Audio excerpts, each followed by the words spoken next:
मध्य प्रदेश में 14 गौरक्षकों को आजीवन कारावास हो गया है। उसके बाद से electronic media, print media, social media में इसकी खूब चर्चा हो रही है। सजा देने वाली जज का नाम भी खूब चल रहा है, फोटो भी खूब वायरल हो रही है।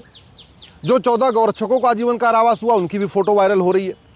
लेकिन अभी भी समस्या के मूल कारण और अस्थायी समाधान की बात नहीं हो रही है। गौरक्षा करना किसका काम है? क्या आम जनता का काम है? क्या गौरक्षा करना तो संविधान की शपथ लेने वाले सांसद, विधायक, मंत्रियों का काम है। आर्टिकल 48 कहता है भारत में गौहत्या पे प्रतिबंध होना चाहिए और यह प्रतिबंध लगाना सरकार का काम है, राज्य सरकारों का काम है। संविधान को लागू करना राज्य सरकारों का काम है। और आर्टिकल 48 को ये ऐसे नहीं आ गया झटके में, बड़ी लंबी चर्चा के बाद आया। अभी बहुत विस्तृत चर्चा हुई थी और इस चर्चा में ये कहा गया था, चूंकि भारत में रहने वाले जो बहुसंख्यक हैं वो गाय को माता मानते हैं, गाय को देवी के रूप में पूजा करते हैं, गाय की आराधना करते हैं, हर शुभ कार्य वो अपना गाय के दूध घी के साथ करते हैं। गांधी जी खुद भी कहते थे कि गौहत्या पे प्रतिबंध होना चाहिए। बाबा साहब का खुद कहना था गौहत्या पे प्रतिबंध होना चाहिए।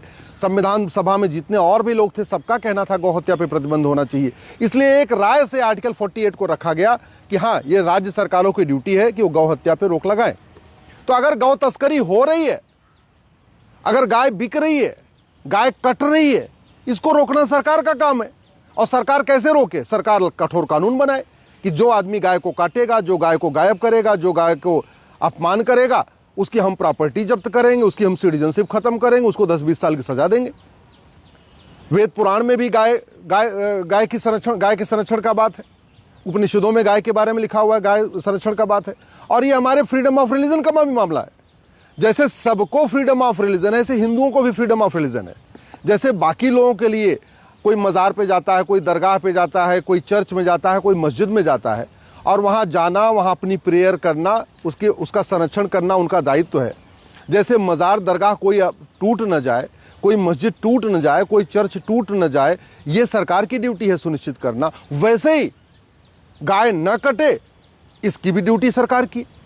संविधान में तो कहीं नहीं लिखा हुआ है कि सरकार की ड्यूटी है कि वो सारे धार्मिक स्थानों को देखती रहे, फिर भी सरकार देखती है। और जहां संविधान में साफ साफ लिखा हुआ है कि गाय, गौवंश की रक्षा करना सरकार का दायित्व है, उसके बाद भी सरकार देख नहीं रही। और जब सरकार फेल हो रही है, शासन फेल हो रहा है, प्रशासन फेल हो रहा है, पुलिस फेल हो रही है और पैसे लेके गौ तस्करी को अलाउ कर रही है, ऐसे में अगर कुछ लोग आके सरकार वाला काम करते हैं तो उनको आजीवन कारावास हो जाता है। अब समय आ चुका है गौ हत्या पे पूर्ण प्रतिबंध लगाया जाए। ये जो बीएनएस है ना, इसमें एक अमेंडमेंट किया जाए और इसमें एक नया चैप्टर जोड़ा जाए। और जो लोग काऊ स्मगलिंग करते हैं, जो गौ तस्करी करते हैं, जो गौवंश की तस्करी करते हैं, उनको कठोर दंड का प्रावधान होना चाहिए। क्योंकि अल्टीमेटली, और नहीं करना है, अगर गौवंश पर प्रतिबंध नहीं लगाना है तो संविधान को संशोधन करके आर्टिकल 48 निकाल देना चाहिए। ऐसे नहीं करना चाहिए कि संविधान में लिखा भी है कि गाय का संरक्षण करना है, सरकार खुद कर भी नहीं रही है, और जब आम जनता कर रही है, जो हिंदू कर रहे हैं, जो गौभक्त कर रहे हैं, उनको सजा भी मिल रही है। ये तो संविधान की संविधान का मजाक उड़ाने वाला हो गया ना।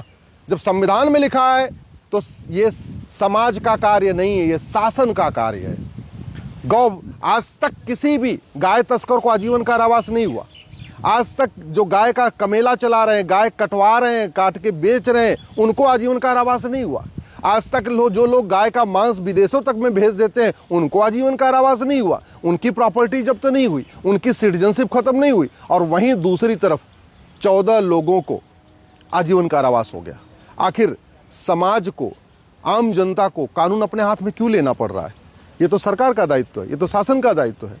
इसलिए अब समय आ चुका है, या तो संविधान या तो सरकार इस बीएनएस में एक नया चैप्टर जोड़े और जो लोग गाय की तस्करी करते हैं, जो गाय बेचते हैं, जो गाय को काटते हैं, उनकी सिटीजनशिप खत्म करे, उनकी प्रॉपर्टी जब्त करे, उनको 10-20 साल की सजा का प्रावधान करे।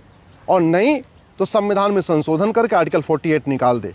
ऐसे नहीं होना चाहिए कि एक तरफ तो संविधान में लिखा भी है, हमारे सारी कथाओं में लिखा हुआ है गाय की सेवा करो, गाय का संरक्षण करो, और जब समाज करता है और कोई आके गाय लूटता है, कोई गाय बेचने की कोशिश करता है, कोई जब गाय को काटता है और उस पर कोई व्यक्ति अगर अपनी नाराज़गी जाहिर करता है, उसके खिलाफ मुकदमा हो जा रहा है। और गाय तो पूरे देश में कट रही है। बाकी तो छोड़िए, दिल्ली में गाय कट रही है, देश की राजधानी में गाय कटती रहती है। आए दिन वीडियो आते रहते हैं। अब तो बड़ी बड़ी कारों से गौवंश को ले जाया जा रहा है। यूपी में भी गाय कट रही है, बंगाल में भी गाय कट रही है, आपके हरियाणा में भी गाय कट रही है, पंजाब में भी गाय कट रही है। समाधान इसका यही है, शासन अपना सुनिश्चित कर ले कि हमें गाय को रोकना है कि नहीं रोकना है, गाय को बचाना है कि नहीं बचाना। अगर गाय को नहीं बचाना है तो संविधान का आर्टिकल 48 निकाल के फेंक दे, इसमें से कोई ज़रूरत नहीं संविधान में रखने की, और सीधे सीधे कह दे कि भैया देखो गाय बचाना हमारा काम नहीं है, संविधान में लिखा नहीं, हम तो संविधान के अनुसार चलते हैं और संविधान में कहीं लिखा ही नहीं है। और अगर सरकार कह रही है नहीं हम तो संविधान के अनुसार कार्य करेंगे, तो संविधान के आर्टिकल 48 को लागू करना सरकार की ड्यूटी है, उसमें बहुत साफ साफ लिखा हुआ है। ये जो हो रहा है ना, ये ठीक नहीं है, इसका रास्ता निकालना चाहिए, या तो इस तरफ या तो इस तरफ।